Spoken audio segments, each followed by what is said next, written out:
This channel does not promote any violent, harmful, or illegal activities. All content provided by this channel is meant for an educational purpose only. Delhi stamp paper কাণ্ড থেকে আরুষি তলোয়ার থেকে নিঠারি হত্যা মামলা গত কয়েক দশকে সারা জাগানো সিংহভাগ কেসেই ব্রেক থ্রু দিয়েছে পলিগ্রাফ টেস্ট। এবার আরজিকর তদন্তও একই পথে হাঁটছে সিবিআই। আরজিকর কাণ্ডে ম্যারাথন জিজ্ঞাসাবাদের মুখে পড়েছেন হাসপাতালের প্রাক্তন অধ্যক্ষ সন্দীপ ঘোষ। সিবিআই এর প্রশ্নের মুখে তিনি কি কোনো তথ্য গোপন করেছেন? কারণ এবার আরজিকরের প্রাক্তন অধ্যক্ষর পলিগ্রাফ টেস্ট করাবে কেন্দ্রীয় তদন্তকারী সংস্থা। মাস্কট স্পিন কন্ট্রোল ল্যাবের পরীক্ষায় এটি প্রমাণিত। কেয়াসেট আলোপেক্স পেন্টা অ্যাক্টিভ নতুন চুল গজাতে সাহায্য করে, চুল পড়া বন্ধ করে। Keyaseth Alopex penta active 10 hair fall প্রবলেমের একমাত্র সলিউশন।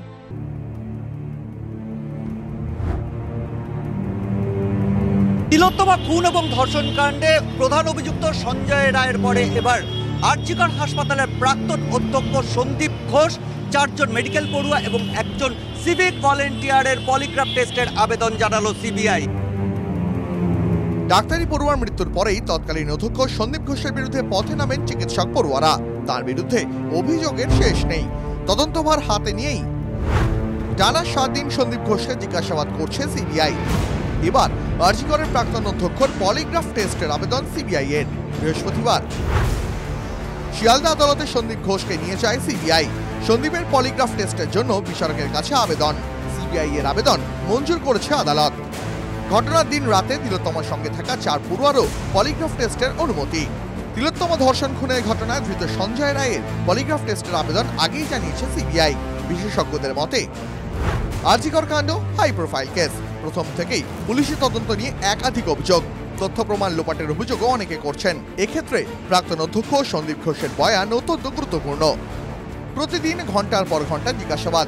তারপরেও কেন প্রাক্তন অধ্যক্ষর পলিগ্রাফ টেস্টের প্রয়োজন পড়ল সিবিআই এর? সূত্রের খবর, সন্দীপ ঘোষের বয়ানে সন্তুষ্ট নয় সিবিআই। জিজ্ঞাসাবাদে প্রাক্তন অধ্যক্ষ কি সঠিক তথ্য দিচ্ছেন সেই তথ্য যাচাই করতেই সন্দীপের পলিগ্রাফ টেস্ট। একই সঙ্গে ঘটনার রাতে তিলোত্তমার সঙ্গে থাকা 4 পড়ুয়া ও এক সিভিক ভলেন্টিয়ারেরও পলিগ্রাফ টেস্টের আবেদন আদালত মঞ্জুর করেছে বলেই সূত্রের খবর।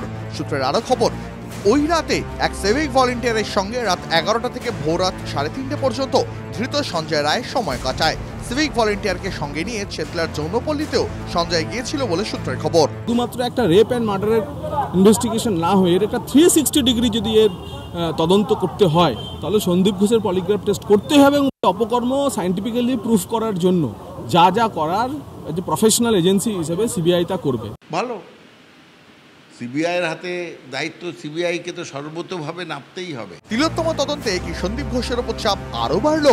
পলিগ্রাফ টেস্টে কি নয়া কোনো অস্ত্র হাতে পাবে সিবিআই?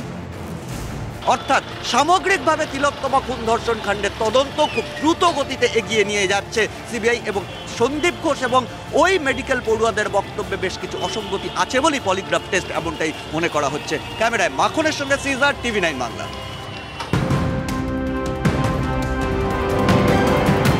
রাখবো এই মুহূর্তে একটি ব্রেকিং নিউজের দিকে। বন্যায় বিপর্যস্ত ত্রিপুরা, রাজ্যে মৃতের সংখ্যা বেড়ে 12।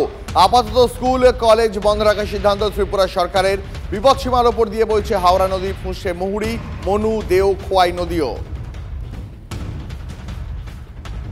এবার নজর রাখবে এই মুহূর্তে একটি গুরুত্বপূর্ণ খবরের দিকে। ক্যাম্পাসের বাইরে কোনো অনুষ্ঠানে অংশগ্রহণ করতে পারবে না স্কুল পড়ুয়ারা।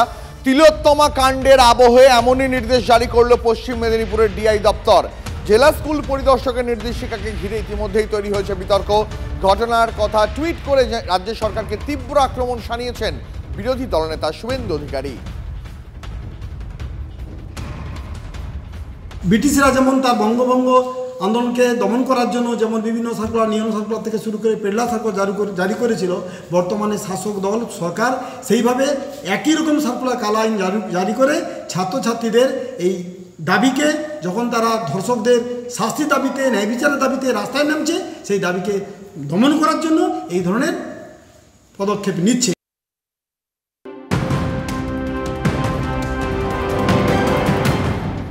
পাশাপাশি আজ নজর রাখতে হবে তিলোত্তমা ধর্ষণ খুনের প্রতিবাদে এসএফআই এর মিছিলের ওপরেও, কারণ মিছিলের অনুমতি দেয়নি পুলিশ। কলেজ স্কোয়ার থেকে শ্যামবাজার পর্যন্ত মিছিলের ডাক এসএফআই এর।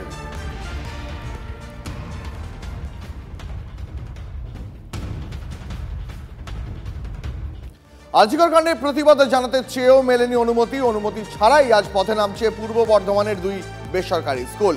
প্রতিবাদীদের ওপর শক্তি প্রয়োগ করা যাবে না বলেছে সুপ্রিম কোর্ট। শান্তিপূর্ণ প্রতিবাদ করতে চেয়ে পুলিশের কাছে আবেদন জানায় পূর্ব বর্ধমানের সেন্ট পলস একাডেমি ও সেন্ট ভিনসেন্ট একাডেমি নামে 2 স্কুল। দুবার অনুমতি চেয়েও মেলেনি অনুমতি। শুক্রবার পথে নামছে 2 স্কুলের পড়ুয়ারাই। বর্ধমানের পুলিশ লাইন থেকে কার্জন গেট পর্যন্ত মিছিল হবে। গতকাল যে চিঠিটা দিয়েছি ওটা আমরা ওনাদেরকে ইনফরমেশন জানিয়ে দিয়েছি যে আমরা 23 তারিখ 4:30টার সময় র্যালি বার করছি। আমরা কিন্তু আর এই পারমিশনের জন্য অপেক্ষায় আর ওয়েট করছি না। কালকে 4:30টার সময় একটা শান্তিপ্রিয় অ্যাওয়ারনেস র্যালি আমরা বার করছি। किसी घर की बेटी के साथ कुछ ऐसा घिनौना अपराध हो, क्योंकि हम जिस समाज में अभी रह रहे हैं इसमें प्रोटेक्शन ऑफ द फीमेल्स से ज़्यादा इम्पॉर्टेंट है to spread awareness in the minds of the males. সবাই মিলে প্রতিবাদ জানাই এবং একটা এমন প্রতিবাদ, একটি পিসফুল প্রতিবাদ, নীরবে, যে আমরা যেন সেই দুঃখটা, যে বাবা মার মেয়ে বা ছেলে যারা চলে যাচ্ছে যেসব ঘটনার জন্য, সেই দুঃখটাকে যেন আমরা প্রকাশ করতে পারি। আর এই প্রতিবাদটা আমাদের নীরবে হবে।